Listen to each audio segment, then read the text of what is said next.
एक अंधेरी रात में जब जंगल पर खामोशी तारी थी, कुछ खजाना तलाश करने वाले एक खारदार पहाड़ी के करीब जमा थे। उनकी आंखों में लालच की चमक थी। उनकी लीडिंग कालान कर रहा था, जो अपनी बेरहमी और चालाकी के लिए जाना जाता था। उसने सालों तक नायाब मन्नी को तलाश किया था, और आज रात उसे यकीन था कि वो इसके करीब पहुंच चुका है। याद रखो, उसने अपने साथियों को सरगोशी में कहा, नगमनी सिर्फ मेरी है।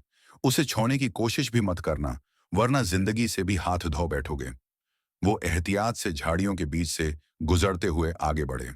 जब वो एक चमकते हुए तालाब के करीब पहुंचे, जिसके उर्द गर्द अजीब व गरीब सफेद पत्थर थे, कालान ने कुछ खौफ महसूस किया। पत्थर दरअसल हड्डियां थीं, चमकती और साफ सुथरी। खौफ के बावजूद कालान ने उन्हें आगे बढ़ने का इशारा दिया।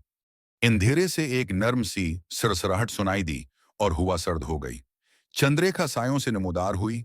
उसके सब्ज और नीले रंग के झलमलाते हुए जिस्म पर सरख नगमनी की चमक अजीब खौफनाक साये डाल रही थी। चंद्रेखा हंसी, एक खौफनाक और गूंजदार आवाज में, तुम सोचते हो कि मैं अपनी जान को इतनी आसानी से तुम्हारे हवाले कर दूंगी? बहुतों ने उसे छीनने की कोशिश की, लेकिन आज सब यहीं कहीं दफन है। कालान ने तलवार निकालकर आगे कदम बढ़ाया।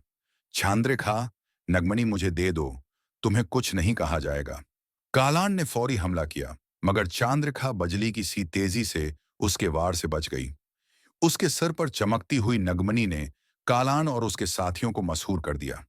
कुछ ही लम्हों में कालान के दो साथी चांद्रखा के जहर के काटने से बेजान हो चुके थे।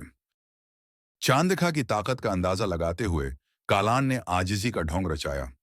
चांद्रखा, उसने नरमी से कहा, मैं नगमनी को लालच की खातिर नहीं, बल्कि अपने गांव को बचाने के लिए लेना चाहता हूं।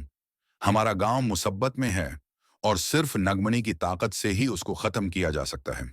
चंद्रेखा ने तवक्कुफ किया और उसकी आंखें सकड़ गईं। झूठ मत बोलो, इंसान।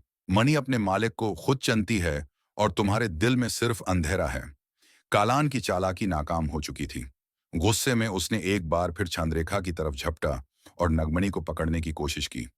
जैसे ही उसकी अंगुलियां नगमनी के करीब पहुंचे, एक दर्दनाक चीख उसके लबों से निकली। नगमनी ने उसके हाथ को जला दिया और उसके अंदर एक सियाह साया सरायत करने लगा। कालान का जिस्म मड़ने और सकड़ने लगा, और जल्द ही वो एक सूखी हुई बेजान लाश बनकर रह गया। चंद्रेखा फिर साय में वापस चली गई, और इसकी नगमनी और भी ज्यादा चमकने लगी। उसे मालूम था कि मजीद लोग आएंगे, लेकिन वो हमेशा उस नगमनी की हिफाजत करती रहेगी।